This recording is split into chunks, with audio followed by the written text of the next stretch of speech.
forged on the gridiron in September. Perfected in the magic of March. Again, rebounded by Indiana.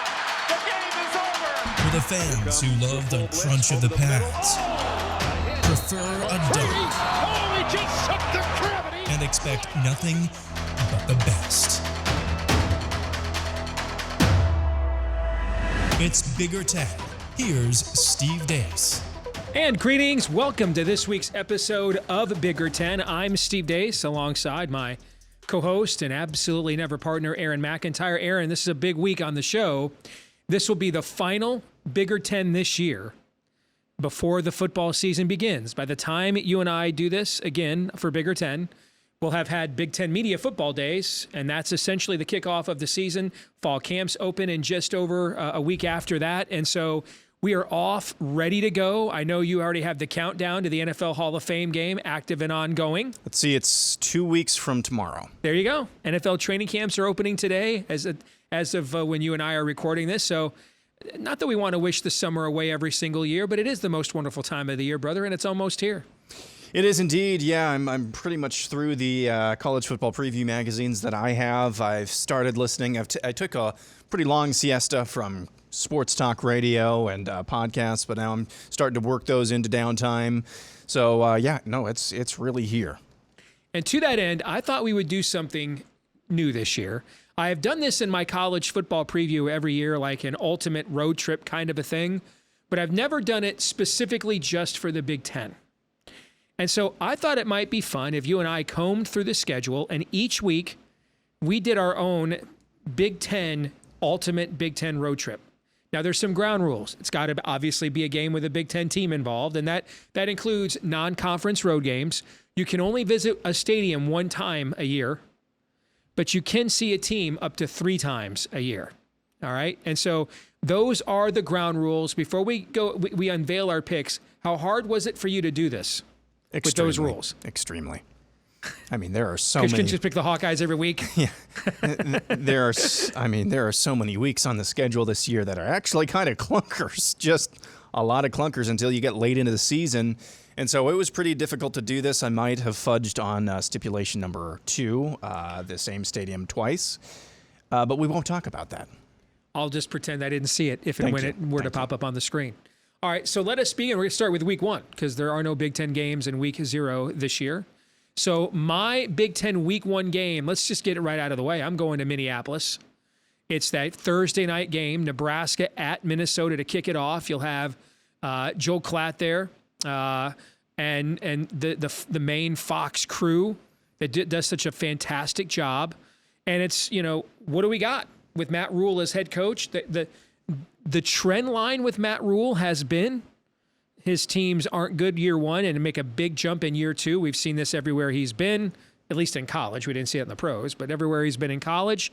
But he's got some pieces for sure. Minnesota is going to have one of the younger team, maybe the youngest team it's had in the PJ Fleck era. It lost quite a bit from last year. And so, and plus that gets me home for the rest of the weekend to watch all the rest of the games all weekend long because I got my game out of the way Thursday night. I like how that was your rubric for a couple of these early season games, but I've been to a couple of Thursday night Minnesota games back when I lived up there, and it's actually a pretty electric atmosphere. Yeah. It is for the first game of the season. It's a night game. It's beautiful. You got the backdrop of downtown Minneapolis, which the backdrop is beautiful. And, it's a good atmosphere. And adding to this is a conference game against an intriguing new look Nebraska. I think that's a solid pick. And I get my trip to Minneapolis out of the way while the weather's still warm. Exactly. See, I worked multiple angles there, Exactly. brother. All right, where are you at? For me, I'm going to Happy Valley in Penn State. And by the way, I allowed myself to fudge on the can't go to the same stadium twice, because I already saw your picks, and so I tried as best as I could to avoid your picks, I think with one exception. So I allowed myself to fudge on that because I added the additional layer, I should say, of avoiding... all right, that's a trade. I'll make that trade with you. Okay. Avoiding your picks. Anyway, that's fair. Going to Happy Valley, West Virginia at Penn State. Now, West Virginia, this is Neil Brown's kind of last hurrah, probably. Yeah. I don't expect much out of them. I only want to see this because I think the first quarter and the first half could be a bloodbath. I think it could be an electric atmosphere, and that's the only reason, really, why I go attend games in the first place. Is I want to see and be a part of a really cool atmosphere and do some tailgating as well. So I think that place will be lit. So that's why I'm going to have. It's also the kickoff for NBC's new Big Ten TV package. Yep. That's their first game. All right, week 2. I'm going on a Friday night. Now, why am I doing this? Because this is the best non-conference week of the year.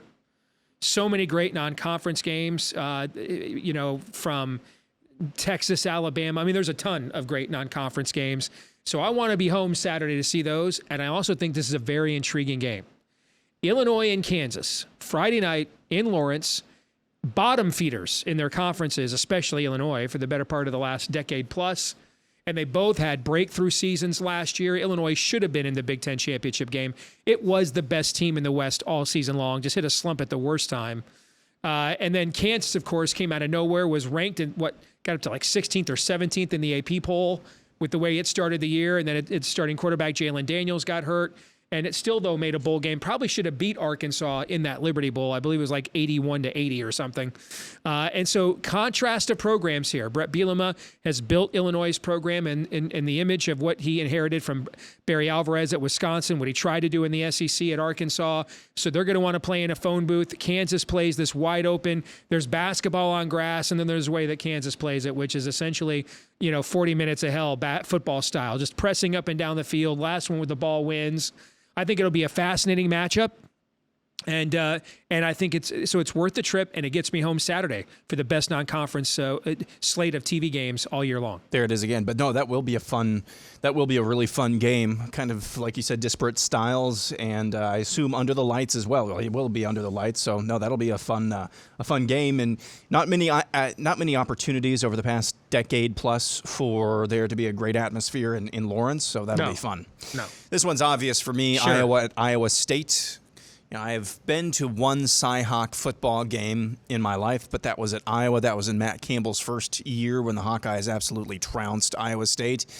I think this one will be I don't expect much out of Iowa State, but it is a rivalry, and the paper, the records, and nothing matters. And I would love to go and attend one at Ames in Ames. I don't know if you're not from around Iowa, you may not know the number of improvements that they've made up around the stadium and the complex up there. It's like with the third largest stadium in the Big 12 now. With more on the way. I don't know if you've heard about the Cy-Town. That's Jamie Pollard's. Now, it's not going to be built by this season, but they're making some serious investments. So I kind of want to go check that out for a game day, on a game day myself.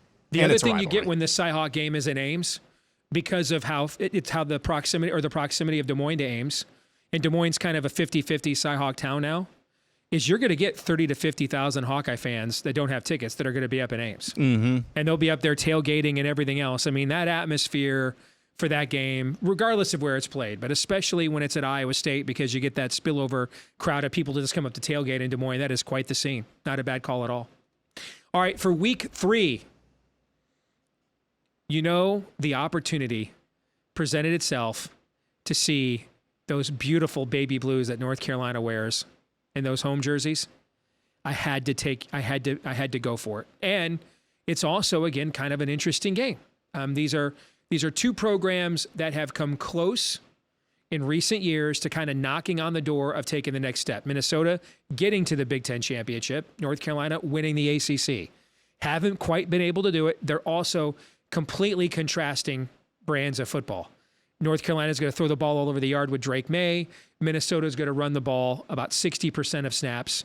Contrasting coaches, you've got the Pentecostal youth minister that you love or hate in PJ Fleck, who I think gets a bad rap because I also think he's a heck of a football coach. And you have a Hall of Famer over there and, pushing 80-something Mac Brown. I love the setting. Keelan, I think is what it's called, stadium, underrated place. And that's you want to talk about a color guard. You got the Cardinal or the maroon and gold of Minnesota and the baby blues of North Carolina. Yep. That contrast will look pretty. It will look pretty as well. So I'm going to North Carolina because this is going to be a bellwether for Minnesota. It could be a bellwether for North Carolina as well. But how do you look on the road with a very young team that we think is physically developed, but how do you look, win or lose, how do you look going on the road like that? I don't hate this call at all. For me, I chose Virginia at Maryland. Speaking of a bell, now Virginia, again, not exciting team, but I think if Maryland, if they're ever going to break out of they got all the Jimmies and Joes, what's next? I think this is going to be one of their games, or one of those games that could tell us whether or not they're actually legit this year. Looking up at my schedule again real quick, week 3, this will be on Friday night. So that environment that's part of why I picked it. I just want to make sure that environment will be really cool, because Maryland will have their annual romp through, a couple of really measly opponents, I believe. Yeah, Towson to open up the season. Mm-hmm. And then you've got, who do you have next? Charlotte next. So they're going to trounce those. A little bit of a step up maybe in competition with Virginia. So I think that would be a fun game to go be a part of. All right, let's move ahead. Week 4, ultimate Big Ten road trip. I believe this is the last week in September, correct? Yep. So I'm going to go with Maryland at Michigan State. Why? Because that night is one of the best primetime, simultaneous, concurrent doubleheaders I can remember in Big Ten history. Isn't this the night? Yeah, that we Iowa, have Penn State. Iowa, Penn State in the whiteout, and Ohio State at Notre Dame at the same time? Yep. And, man, I can't miss that. That's just as good as it gets right there. The whiteout and Notre Dame in prime time against another blue blood. And remember, I believe Iowa won its last whiteout game. That was the Adrian Claiborne game, wasn't it? Has Iowa played in the whiteout since then? They played in one whiteout. I think it was a whiteout when they absolutely got stomped. That was the week before they played Michigan and upset Michigan in 2016. I think that was a whiteout game. Okay. But this also is a sneaky, important game. If this is the kind of game, if Maryland's going to clearly be the non-Big 3 team in the Big Ten East, they have to win this game. This is a game they should go win. If Michigan State is going to have a bounce-back season this year, this is a game it has to win. And so I think this is a must-win for both of these programs in their Big Ten opener. So I find it intriguing where that's concerned. You've got a couple of coaches, one of them on the Maryland side of things, who came in without a good reputation and is kind of quietly starting to earn respect. You got Mel Tucker at Michigan State, National Coach of the Year 2 years ago. Now people are wondering, when can they buy themselves out of that deal? I think there's some good subtext here. I think it's a must-win for both programs. And it gets me home to watch that incredible primetime doubleheader later that evening. By the way, Iowa at Penn State 2016 was not a whiteout. The Ohio State game that season was the whiteout for Penn State, so my mistake. Yeah, so I don't think Iowa's been in a whiteout since Adrian Claiborne, and they won that game. Yep. Yeah. I can't fault you for this reasoning at all. Just tick East Lansing off of the list here and get home in time to watch, like you said, what should be a great doubleheader, and that's why, you know what. I'm going with Ohio State at Notre Dame, even though it's my Hawkeyes playing in Happy Valley. I already picked Happy Valley, and I'm trying as best as I can to stick to those rules.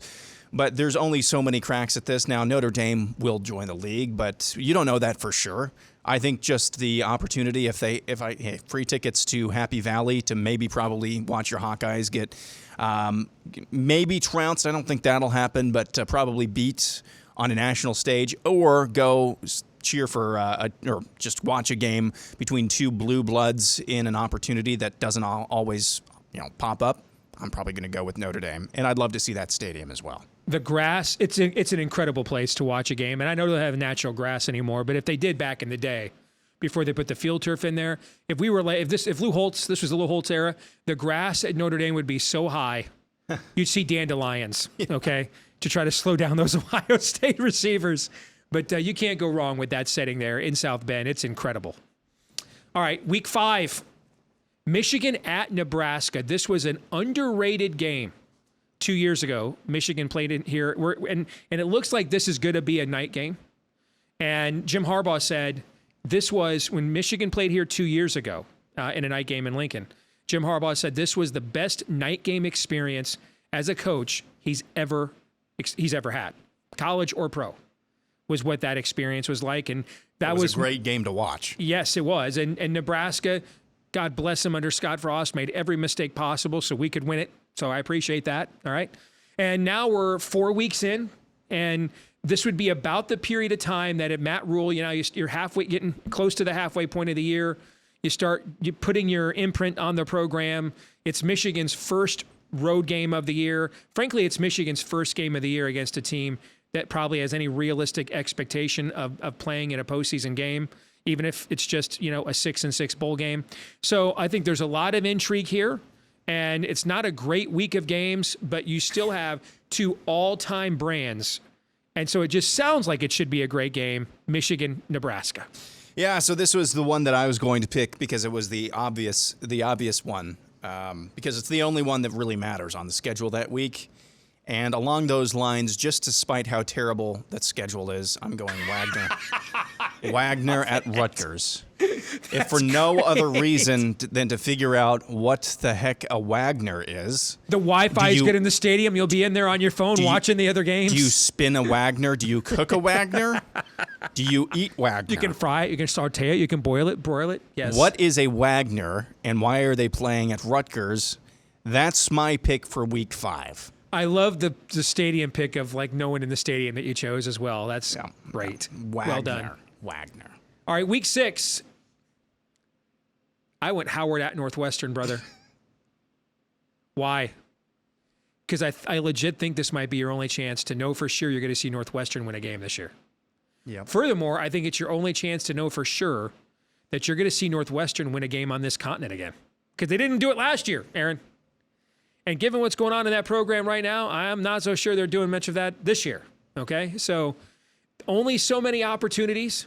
Also, I do know from personal experience, having gone there a few years ago for a Michigan Northwestern game, the Wi-Fi at Dyche Stadium is not bad, or is it Dyke? I can't ever remember. Is it Dyche or Dyke? I don't know. Let's go with Dyche because that's probably safer. And I know the Wi-Fi there is good, so be able to tune into some other games, sit there with some people there on the friends and family plan. It's got great sight lines. You'll be able to spread out, relax, catch the ambiance. Leaves changing there on the north side of Chicago about that time of year, and get to do something you rarely get to see nowadays. Northwestern win a game here on this continent. That might be one of the low-key, most Steve Dace analyses ever. Hey, is the Wi-Fi at your stadium good enough that I can watch another game other than the one that's going on in front of me? Right. Love it. I love it. Mine is Nebraska at Illinois in week 6. If Matt Rule is doing anything right at Nebraska this year, I think this should be a really good game. Same goes for Illinois. I think the atmosphere that could be in that stadium. Let me see. Did I pick this because it's a night game too? I can't remember. But I think that should be a really entertaining game. Yeah, it's a Friday night game starting at 7 o'clock. So that will be a lit atmosphere, which is one of my key rubrics that I keep coming to, is the atmosphere is going to be cool, other than Wagner at Rutgers. And I think that should be a fun game. Nebraska maybe probably coming off of a loss, and Illinois, who knows how they'll be this season. I think that'll be a fun game. This might be the first benchmark game for Matt Rule, Aaron, because, and I know Nebraska still has sports writers writing about, how they're slumming it in the Big Ten West, okay? But they've lost to Illinois 3 years in a row, I believe. Yep. And that is not what Nebraska thought they would be doing when they joined our league. Slumming it. They're slumming it. Yeah, exactly. And so, I mean, before we start talking about are you going to be a power again, let's do this. Let's see if we can beat Illinois, okay? Let's see if y'all can do that. Or Northwestern. And then we'll get to talking about, resuming your former perch of relevancy. Yes. Sounds like a good deal. All right, my ultimate Big Ten road trip for week 7, I'm going up to Madtown and the Badgers hosting your Hawkeyes in what I think is effectively the championship game of the Big Ten West. Cade McNamara absolutely lit up Wisconsin the last time that he was on this field. I forgot about that. In 2021, and that was really the game that kind of set the stage for Michigan's championship season that year, where they really set notice. I made a lot of money thanks to Michigan on that game. I remember that now. And so he returns here. Wisconsin, of course, going up against perennially one of the best defenses in our league with this new, what are they calling it? It's like the dairy gun or something like that. Offense or something is what they're calling it. What? Okay, the dairy, the dairy dairy and shoot. Like dairy cow? Yeah, something like that is what they're calling it. Yeah, I know. So I'm going here, and maybe Wisconsin will drop the ball at the 1 yard line for y'all again, like they did a few years ago when you were here on your way to an undefeated season. Yeah, I'd like that. Yeah. The dairy. It's something like that. Something like that is what they're doing. What are we doing? Yeah. That was the obvious one. That obvious I would have liked to have picked, so I'm going back to Maryland. Disparate styles of play. Illinois at Maryland. Disparate styles of play. I think Maryland, like they have for a lot of teams, could put up a fight based on the style of play that they have and the disparate styles that we're talking about. Who knows what frame of mind or frame of program or frame of team we'll see in Week 7 with Maryland, but I think this could have the opportunity for what would likely be on paper an upset, depending, again, we're talking about 7 weeks into a season that doesn't start for another 5 weeks, but I think this could be a fun game. Let's get to Week 8. We're now start separating the wheat from the chaffee, as former Iowa Governor Chet Culver once said. All right, let's get to it. Penn State at Ohio State, one of the signature games in our league every year, which starting next year won't be played every year now, apparently. All right, but it will be played this year. And both of these teams I have forecasted to go to the college football playoff this January, and they play in the shoe. And Penn State has played Ohio State in the shoe tough. Hasn't won in the shoe, but under James Franklin, they have played them there tough. So much grade A talent on the field. This one just seems pretty obvious to me. Do you know off the top of your head if this one was selected by Fox for the big noon? See, we don't know in advance what their weeks are, okay? Yeah. But I would, the way I understand the TV contract worked when they did their draft is Fox got like the first pick. Yeah. Okay. The only game set this week in Week 8 is Rutgers at Indiana, and that's at 11 o'clock. So that probably Central. tells you that this is not Fox's week. Yeah. Because they would have set this as a big noon kickoff for sure right now. Can't fault you. I mean, that's going to be a great game. It's going to be a really, really great game. One of those things that's kind of stop what you're doing and watch it. And I don't really think, I don't think much more analysis is needed than that. I'm going with Minnesota at Iowa. Get Iowa City off the list. I've seen a couple of Minnesota. Yeah, I've seen a couple of Minnesota Iowa games in person, but that was when I was in Minnesota. I've never seen one in Iowa City.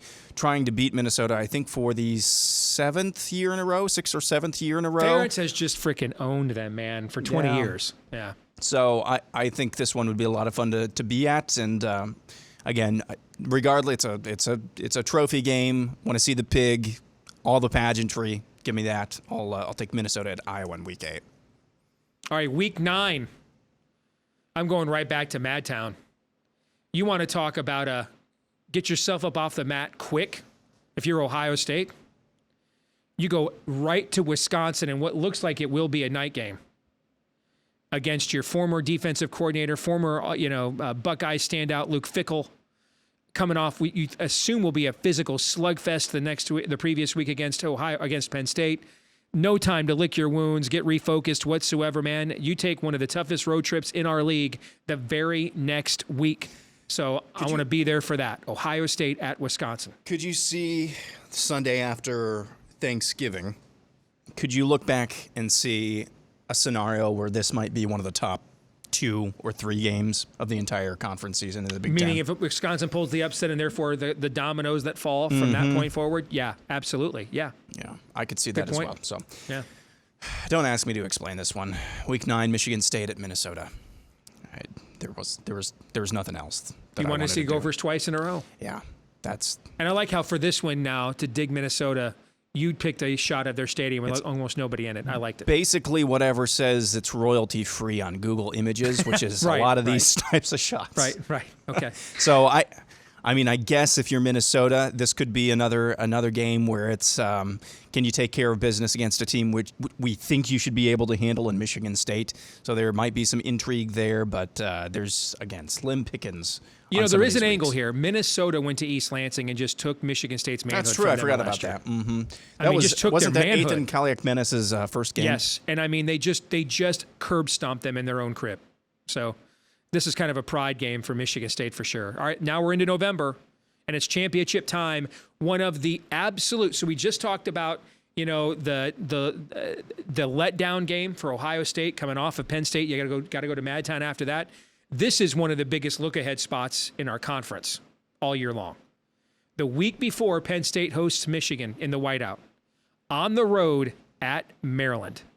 Now, this is one of those games where one side thinks it's a rivalry, Aaron, but the other side does not. Mm-hmm. Maryland desperately wants this to be a thing. The problem is they have beaten they've beaten Penn State something like 12 times in 120 years.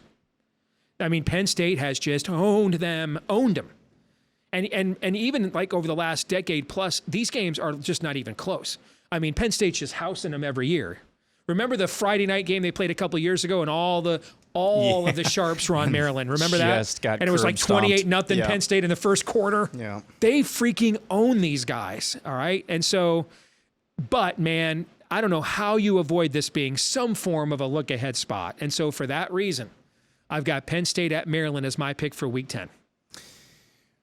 My pick for Week 10, and the picture is deceiving here, but this is actually not going to be at, isn't it Ryan Field? Ryan Field at Northwestern? They call it Ryan Field now? It was Dyche or Dyke Stadium when I was a kid, so it's Ryan Field now? I think so. I guess if I was playing at Dyke Stadium, I'd rename it Ryan Field too. Yeah. It's not at Ryan Field or whatever it's called. It's at Wrigley Stadium. Now, whoever thought it would be a great idea to play? It is a great idea to play a game at Wrigley Stadium. It's novel. Play a game in one of the most, if not the most storied Major League Baseball stadium in history. November 4th. Grass will be in good shape. That grass at Wrigley Field will be in great shape. Wind. Yeah. Coming off the lake. What is it? Yeah. But the good news is these schools don't want to pass it that much anyway. Yeah. So, but yeah. Yeah. All of that aside, just for the novelty of playing at Wrigley Field, that's my selection for this week. Not a bad road trip at all, man. Not a bad road trip at all. All right, Week 11. One of the signature games of this entire college football season. Really, by far, Michigan's toughest road test of the year. And it would be your toughest road test almost any year, because it is arguably the greatest atmosphere in college football. It's either the whiteout, it's up there with, Saturday night at Death Valley at LSU. I mean, this is one of the ultimate atmospheres in college football. It will not, though, be a night game.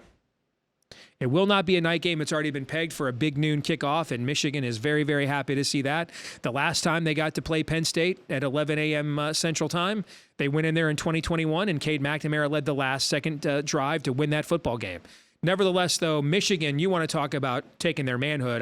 I just rewatched the Michigan-Penn State game from a year ago, and man, did Michigan just destroy Penn State at the line of scrimmage. So you know that they've got this game circled both in terms of importance, but also validation.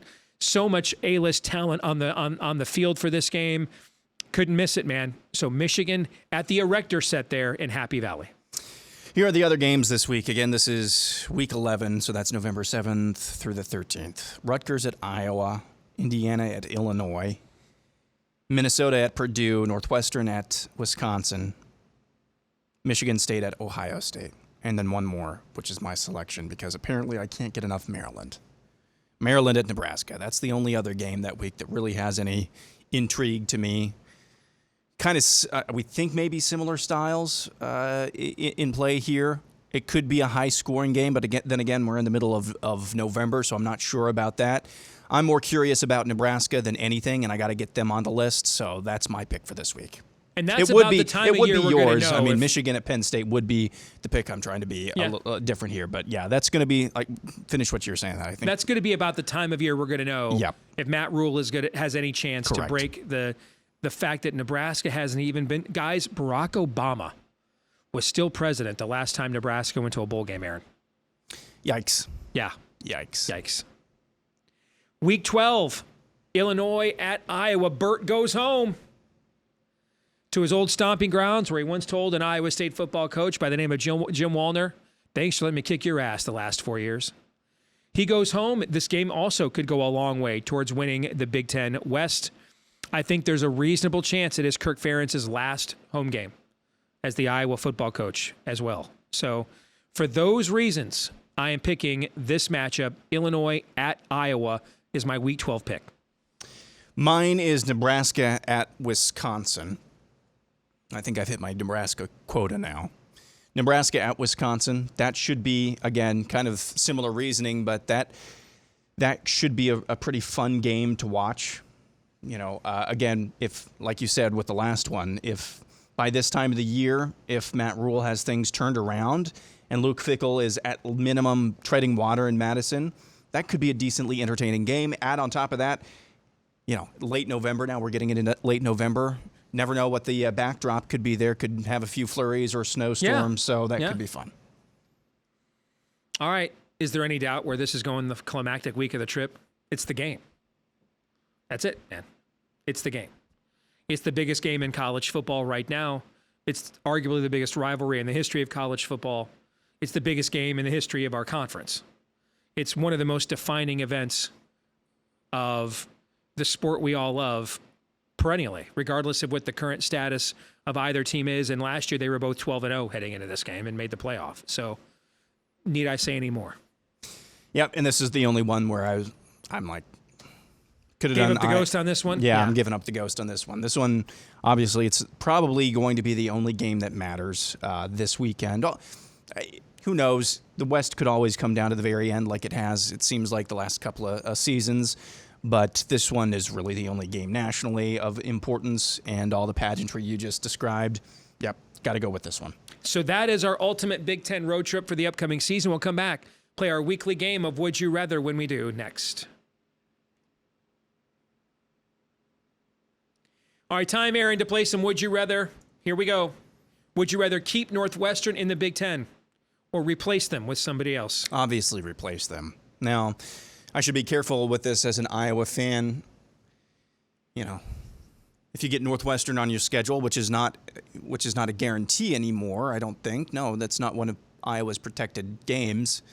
That's an easy win, but it's not a guarantee. So if we're just talking about the strength of the league, I mean, they just showed you.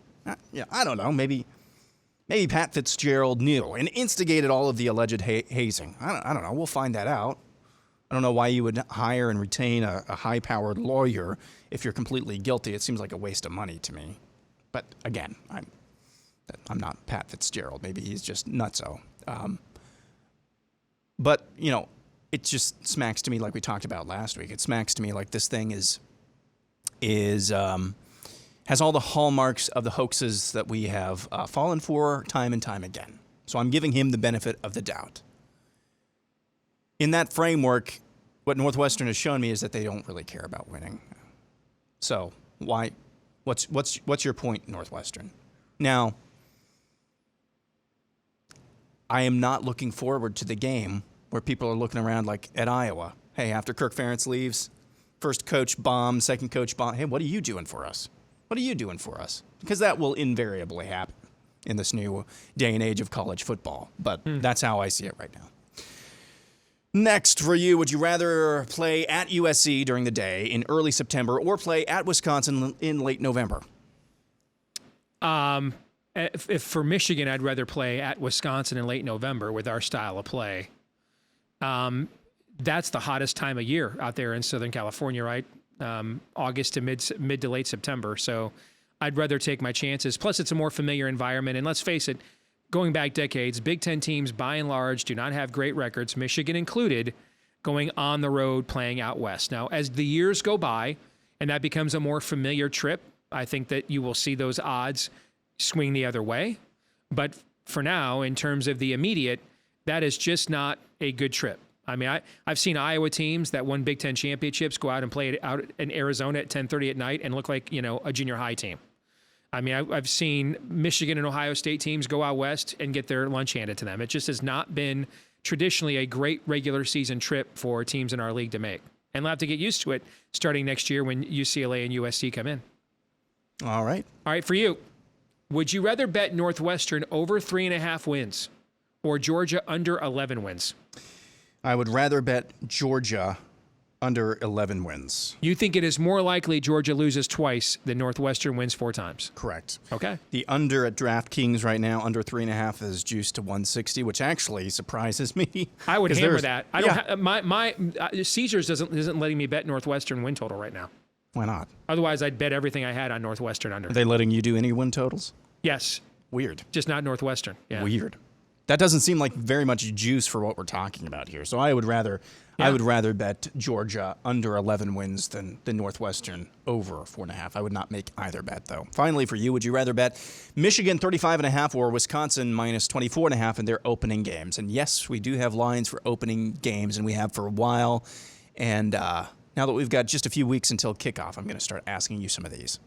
I would definitely rather bet Michigan minus 35.5 for two reasons. One, Michigan brings back so much experience, and East Carolina's going to play a pretty young team. They lost a lot from last year's squad.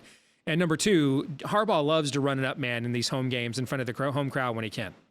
I'm not entirely confident Wisconsin's offense will be efficient enough, and I could see them putting their defense in some tough spots, on short fields based on mistakes, the newness of the offense. So I'd rather lay the very large number with Michigan in that spot than the just regular large number with Wisconsin. Yeah. All right, we'll come back, wrap things up with our Twitter poll results and our feedback of the week next.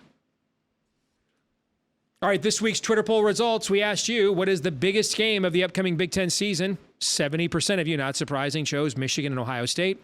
8% of you said Michigan, Penn State. 6% said Penn State, Ohio State. 17% said other, so I'm guessing those are all Iowa fans, Aaron. What Iowa game do you think they were thinking of? Maybe Iowa fans, yes, but you're missing an obvious one. It's Wagner at Rutgers. That's what I voted for when I clicked on other. Nice. Well played. All right, our feedback of the week. Alex Anstead, who's a college football reporter, says, name a better duo. I'll wait. I tweeted on our Bigger Ten account. I think they do an excellent job, and they are the best in the business. That's Gus and Joel. But Joe says he's still partial to Herbie and Fowler. You can tell Cladd and Gus have their minds made up as to who they want to win, and will talk that team up all game and not get excited when the other team scores. I haven't felt that before. No. But especially Ohio State, that's their baby. Maybe it's just that Ohio State's been like really good every year they've done this. Yeah. And so it's kind of hard not to favor the team in the broadcast that's scoring the most points. But I hear you. I remember the first Gus Johnson game I ever heard called. Would have been 2004, 2005 when he was still doing NFL games.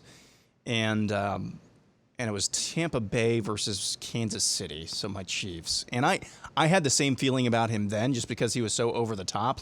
And Tampa Bay, I think, dominated that game. So little Aaron thought that Gus Johnson was biased, but he's grown on me really fast. And I actually appreciate the over the top calls sometimes. Yes, it can be cringy in some instances, but you love to hear the excitement sometimes, and the best play-by-play guys do bring that excitement, and his is over the top, but I love it. See, to me, Gus is a clear upgrade over Chris Fowler.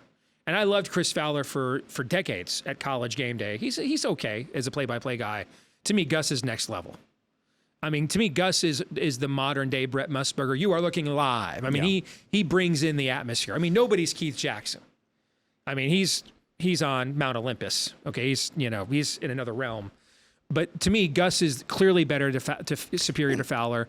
And I think Cladd and Herbie are both great. I think so. To me, then the better team would be Gus and Cladd, because Gus is better than Fowler. Yeah, I think Brando is pretty good as well. Maybe a little bit underrated.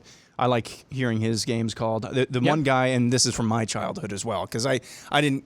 At least I wasn't sentient when Keith Jackson was still calling games, but I do miss Brent Musburger quite a bit. Musburger was great too, but man, I've been watching some old college football games, as I always do this time of year on YouTube, and just listening to the intros, man, just to hear Keith Jackson warming the games up, introducing the games. Man, I miss that guy. Yeah. All right, that'll do it for this week's episode of Bigger Ten. Next week, we'll have coverage for you of Big Ten football media days, but since those are Wednesday and Thursday, next week's episode might come a little bit later in the week, so make sure you're tuned in for that. In the meantime, you can follow us on Twitter at Bigger10 in between episodes. Don't forget to like, rate, subscribe, 5-star review, share, whichever applies, however you watch, like on YouTube right here, or listen, like on iTunes and elsewhere. Please help us to find more Big Ten fans that are just like you and looking for mediocre analysis like only we can provide. All right, for Aaron McIntyre, I'm Steve Deace. We'll see you next time right here on Bigger Ten.